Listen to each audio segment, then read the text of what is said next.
You recording? Yeah. Are you recording, yeah? Yeah. So, well, Matty, taking a short break from the rehearsal.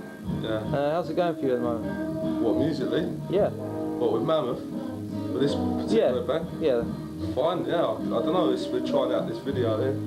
So it's a bit weird talking to a camera and that, but I know you're Pete is here behind it. But, yeah, musically, I don't know, we might use some of this as promo eventually or something, you know. But we've just been working hard and getting songs together. It's come a long way since 1989. That's when you started, yeah? First developed, yeah. Basically, I was living in Southall, and I went to see a friend on the Havelock estate. Right. To have a drink with him and smoke some cigarettes. Yeah. And oh, they would be Afghanistan cigarettes, would they? no, just like like normal cigarettes. You know, I don't think they're Afghani brand, but right. So I heard this music, and he said, yeah, it's Hippie John. He's a crazy nutter. Yeah. And so I took the liberty. I didn't know him. I walked up to his place, you know.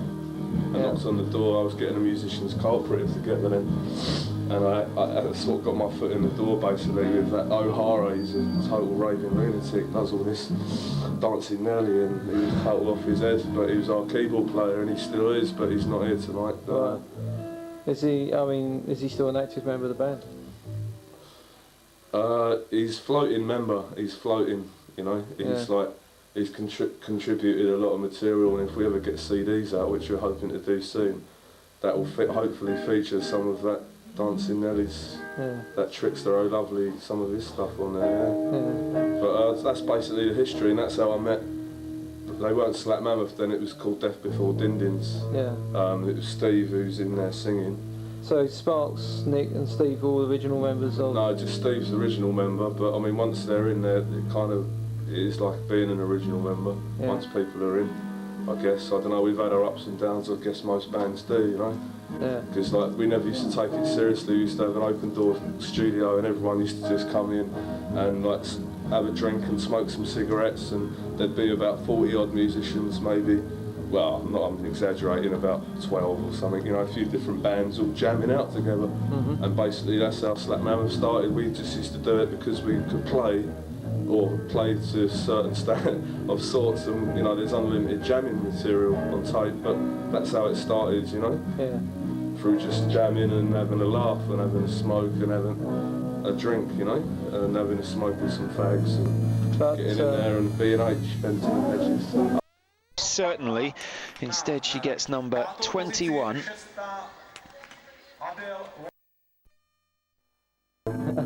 Ultimately, at the moment, are you looking to go? Listen to our music and appreciate what we're trying to do. I guess that's what any artist wants, just appreciation. Money.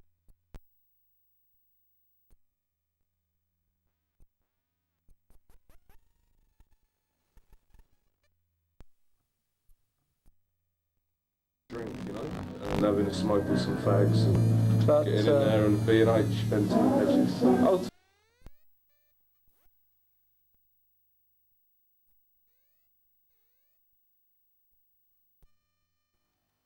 Ultimately, at the moment, are you looking to go?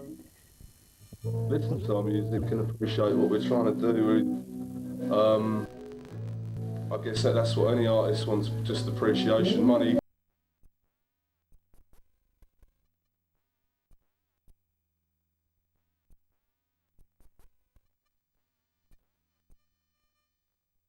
Can appreciate what we're trying to do.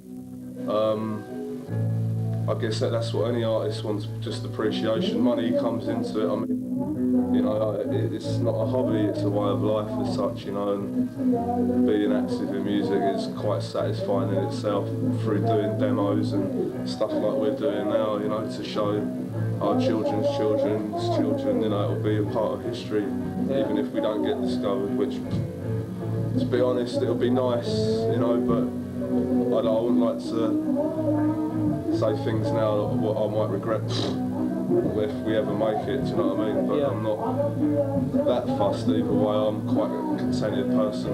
I've had my ups and downs in my life, everything everyone has, but I'm quite contented really. But making music and doing stuff like this is really active, it's creative. And are you involved in a lot of other bands as well? well, yeah, I'm doing your band, I Pete, for a start. That's WNE, and going out to Spain, and that's what it's all about as well, you know. Doing metal stuff, all that. Stuff like that. Doing some recording down here next week, and another band that sound like the Levelers, so I call them the Shovelers. Right. I ain't got a name yet, they're just starting out, so I'm trying to help people out here and now. I ain't no saint musically. Do you feel more fulfilled by just being self-indulgent, doing your own sort of music, or do you prefer actually going to other bands and just playing around, as it were? I like it all, you know, I like it all. I wouldn't say I express a preference to any particular band, only that Mammoth is the one I've been doing the longest, and there's a lot of history involved in that. You know, I've tried to keep it together over the years. We've had our, as I say, we've had our ups and downs, and I used to like a drink quite a bit, so you know things could get out of hand sometimes. You know, when I thought things were really shit, but really they were quite good. You know what I mean? It's just. Are you going to try and bring out an album soon? Hopefully this video might be as part of the package. Who knows what the future lies? You know. It's just like we couldn't do it on our own.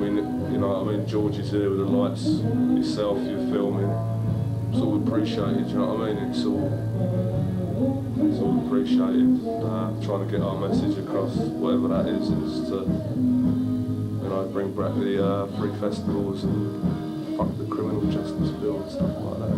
Party, basically, wherever we want to without this government shit. You know, giving us a hard time. Police, state, rule.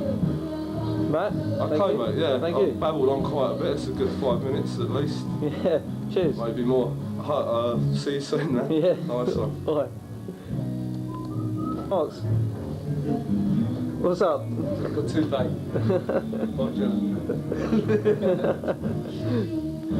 So, I mean, when did you first become involved with the band?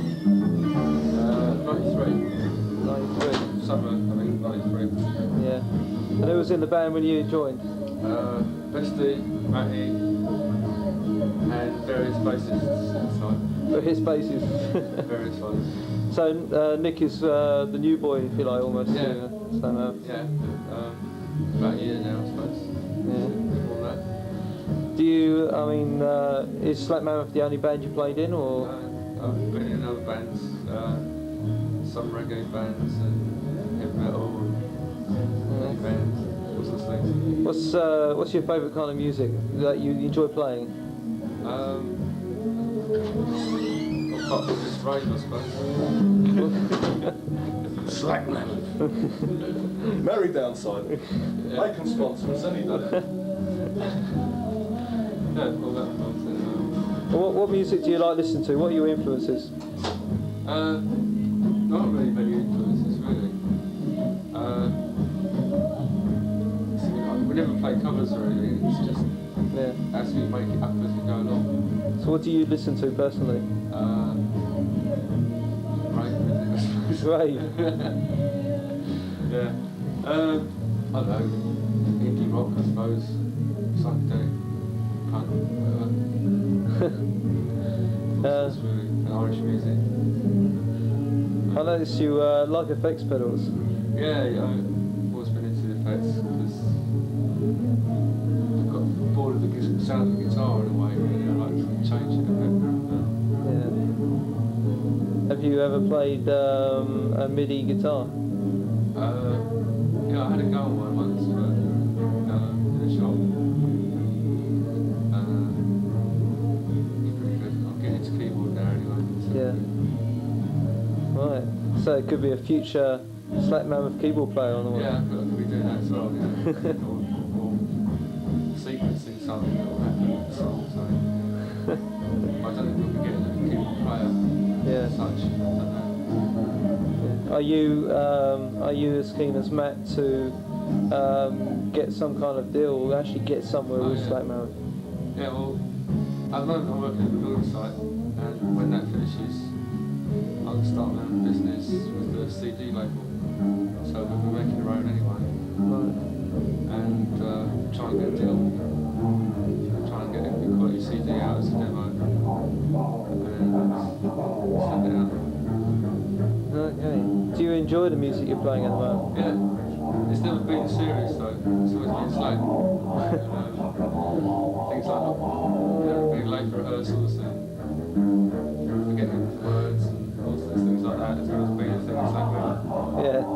the tuning up sessions and that. Do you think that'll ever change? No. No, actually. We're going to change the name to Lunar Mammoth or Mammoth on its own to not be so slack, but it never happened really. Do you want it to change? Yeah, we're all getting a bit more serious about it, wanting to do something with it now, and try and get some sort of success this year, hopefully. That's what I do. Alright, well, Sparx, thank you very much for your time. That's right, back to it. Ask me 2 questions. What questions? You've got to ask questions, Steve. You're the interrogator. Nick, No, who asks questions? I'll ask questions. I'll go and sit by the plant. This is alright. This is Nick of the Slack Mammoth. I'm Mr. Fizzy, and this is Robert. Robert Plant.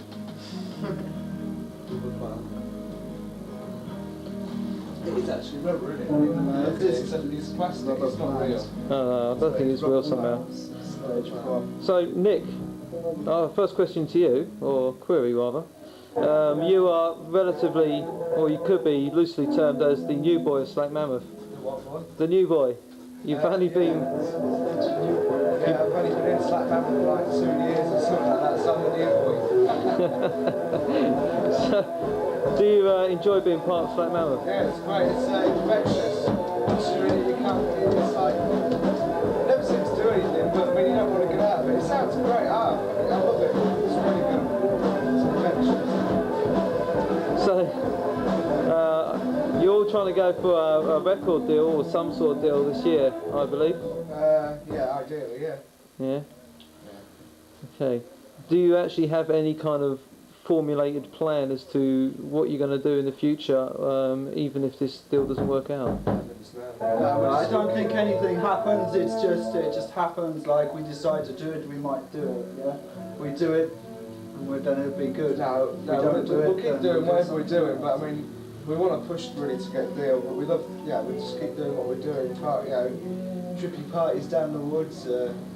Now, there'll always be Slack Mammoth, whether you get a deal or not. So, where do you guys get your influences from, if you do have influences? They come from Final Riders, Gong, if you say Gong, and the Floyd, Pink Floyd, and lots of other influences. There's a lot of 70s influences in there, but it's all about, there's something there. You see, it's like a way of life.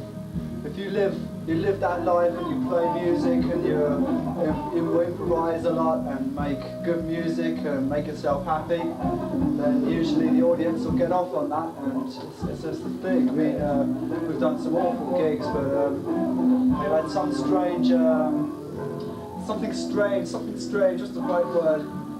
Well, we've done some shit gigs and we've done some good gigs, right? And the good gigs, not many people seem to go, but it gets like, well, I don't know. It's the good gigs make up for the bad gigs, but... Do you feel you have some kind of unique sound, which is... Oh yeah, definitely. Yeah, so... It's spontaneous sound. It's like, it's either works or it doesn't work. I mean, tonight, I don't know, what do you reckon for tonight, Steve? It's good, but it's a good thing if you just play for 5 hours. Play for 5 hours continuously. I mean, we've never really rehearsed a set list before. We have, but it's